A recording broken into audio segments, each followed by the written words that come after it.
When the narcissist finally breaks, guys, take a quick second, like and subscribe, and comment down below if you agree with this take or you don't. Go ahead and grab some coffee or tea. Let's get right into this, guys. Well, I'm talking about a defeated narcissist. Narcissists, even though the movie says they're the heroes, they're the winners at all times, in the physical realm, they get defeated all the time, whether in sports or relationships. They get discarded all the time by Mrs. A's. And I'm going to talk about the countenance of when they are defeated and how dangerous they are when they're in this state and their countenance is in a depressed state. They start getting this depressed feeling because they start blaming everyone around them.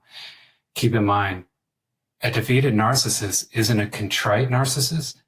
They don't self-reflect because they're defeated. When they're in this ball state, a lot of Mrs. B's are endeared by this.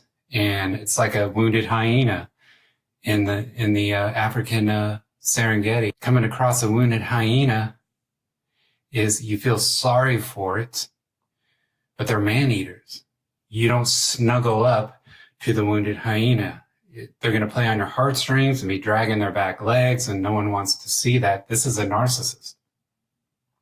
They are extremely dangerous when they are defeated because they suck in people around them. But this is what's going on in a narcissist's mind when they are defeated.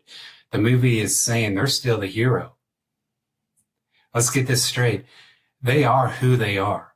When they ran from the true self, their new self, even if it's false, this is really who they are. And they can't waver from that. They're the heroes in their own movie. A good example of this is Hitler. Just going, wow, this guy, he took over France in 6 weeks. In World War I, it took years. And we still didn't conquer France. This guy is our hero. And Hitler, trust me, Hitler believed that he was the hero to the end days, even in the bunker days. Or he blamed the German people. I don't think people know this. In the bunker, he wanted Germany to be destroyed by his own military because he said the German people didn't deserve cities, that they failed Hitler. It was all their fault. This is a narcissist. When they're in bed in a ball, it's their bestie's fault. It's your fault. It's the people around them that failed. This is why they're in this pitiful countenance. They're not afraid to be in this pitiful countenance. They are the wounded hyenas, and they're looking for people to come up and snuggle up to them, to nurse the hero back to health. They believe their own rhetoric. You know, introducing themselves to the child inside is really never going to happen. Well, if they have NPD, they are, I know this sounds permanent, but if they have NPD and they go and try to get counseling and try to get fixed, the only thing that changes is understanding the label bestowed upon them and what they have. It doesn't change their traits. A wounded narcissist still has all 9 traits. People think, oh my gosh, he's not a bully. He needs me. He's pitiful. This is what they soak up with the Mrs. B's. This is why Mrs. B's open their doors to the pitiful narcissist, the wounded hyena that rings their doorbell. They're still the bullies. They still have all 9 traits, and they're man-eaters. Plus, they're still blaming you for the position that they're in. It's your fault. You made a mess of things. How dare you react to my cheating the way you did? You know they meant nothing. And they're going to take it out on Mrs. B as she's nursing the hyena back to health. They're going to have a pitiful countenance. Can you imagine Hitler in his last days and he had this impressionable gal marry him? Right before he ordered her to take her own life. Eva Braun met him when she was just a teenager, an impressionable teenager, and she was completely brainwashed. And she ended up marrying Hitler right before they committed suicide in the bunker. This is what narcissists do. A lot of people right now are so destroyed from the narcissist discarding them. And they don't even know God pulled the narcissist out of your life, and the devil's trying to make you believe that, trying to get you to end your own life. If we could talk to Ava Braun, we'd say, and take the blinders off of her. She'd be devastated, guys. Oh my gosh. She didn't know about the Jews. She didn't know about a lot of this stuff. She just saw this when she met Hitler as a teenager. He was the most powerful man in Germany. Talk about impressionable. And I don't need people saying who Ava Braun was. She was a young gal, guys. A lot of people won't see the forest through the trees on this one, and that's fine. People get offended so easily, and they strain at a gnat and swallow this camel. I'm going, you're missing the point of the whole story. We're talking about narcissists here.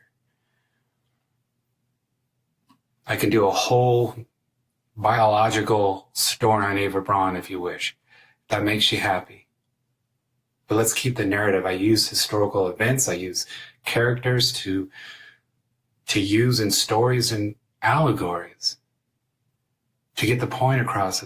These people are dangerous. These people to their death. They're cowards, guys. And Hitler ended his own life rather than to go against the movie, to stand trial of all the atrocities that he did. This is a narcissist. They don't want to know. Just because they're laying in a ball in bed doesn't mean they're not capable of doing that same thing over and over again. They're projection machines. They're entitled. That entitlement doesn't go away because they're pitiful countenance. Understand what is about to happen to some of you. They know you're Mrs. B and they're going to play on those heartstrings. I'm sure Ava Braun saw the pitiful Hitler and going, oh, how endearing this is. Let's get married. I want to marry you because he was different. He wasn't the powerful screamer that he was. I'm guessing, but this is how narcissists pull people in. They will follow, Mrs. B's will follow narcissists over the cliff. And narcissists are laughing. The devil really gets the last laugh. Listen, if you're thinking about ending your life for an empty meat suit, I want to take the blinders off your eyes. God wants to take the blinders off your eyes and say, they're not worth it. They're not contrite. They're not laying there pitiful because they're contrite, that they're going through this self-reflection. No, they're feeling sorry for themselves. You know when the narcissist lost it when a family member died is when they lose set-in supplies, they lose objects that gave them this support system, this supply.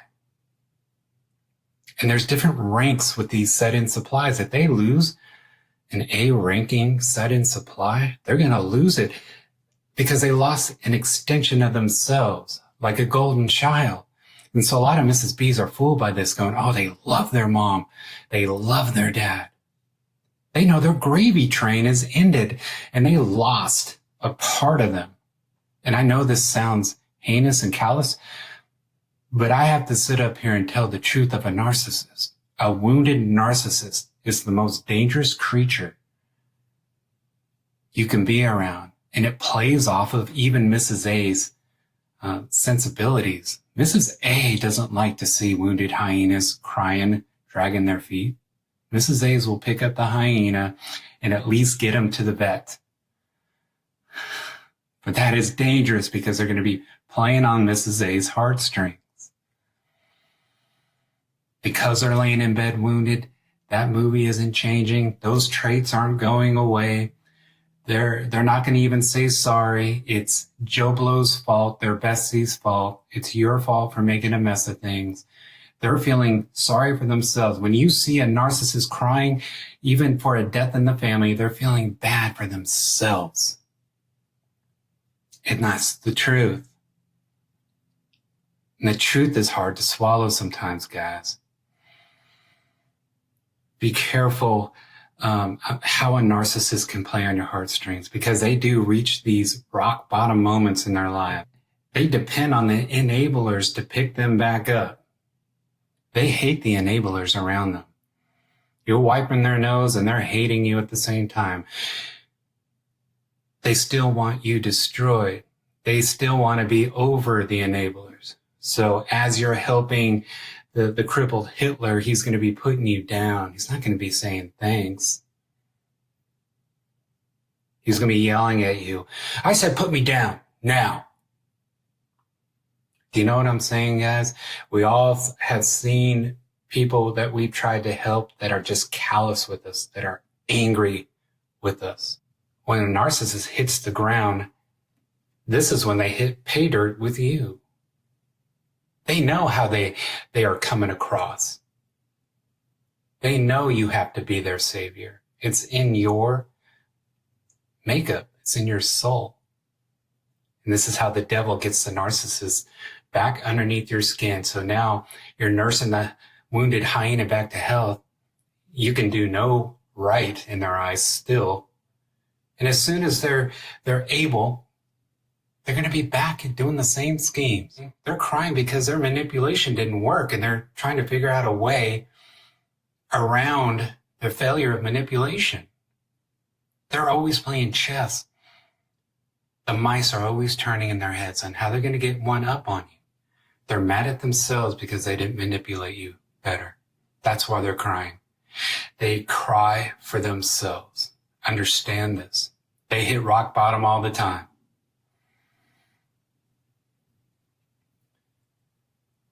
And they would rather end their lives than to say sorry. They would rather end their lives than to admit defeat, that they did anything wrong. Hitler knew what he had to face.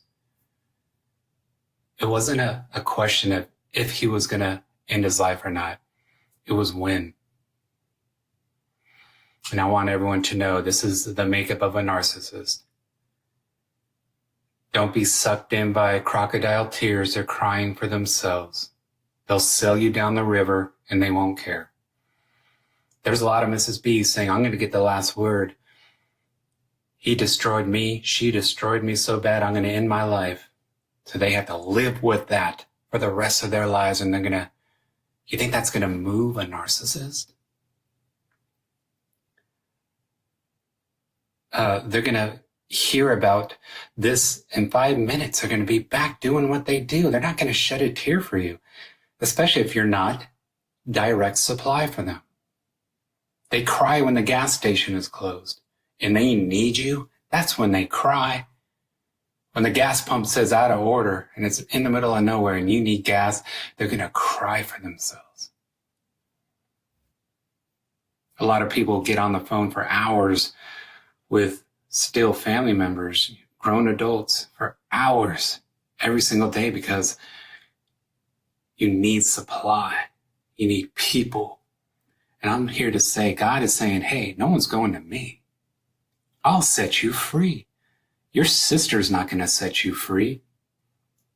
Your brother's not going to set you free. A narcissist isn't going to set you free, but I will. Come to me. Call out for Jesus, and I will set you free.